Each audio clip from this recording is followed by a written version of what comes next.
average American ngayon ay may dagdag na 23 pounds sa timbang. Ang sakit sa puso at stroke ay pumapatay ng 460,000 Amerikano. Malinaw na may epekto ang Western diet.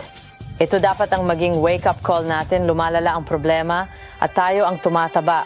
Maring ito ang unang henerasyon sa US na mas maikli ang buhay kaysa magulang nila.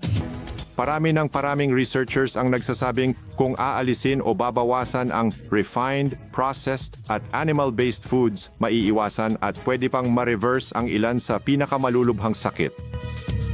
Sabi nila, kailangan lang mag-whole foods plant-based diet. Halos parang napakasimple para paniwalaan.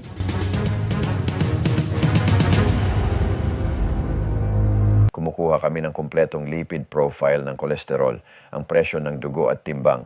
Sa likod ko, tinatawag nila akong Dr. Sprouts. Alam po ninyo, wala po akong alam na iba pa sa medisina na halos tumapat sa kayang gawin ng plant-based na pagkain. Ako po ay kumpiyansa akong masasabi ito. Kinikilabutan ako kapag kinukwento ko ito. Talagang life-changing. Kumain para mabuhay, huwag mabuhay para kumain.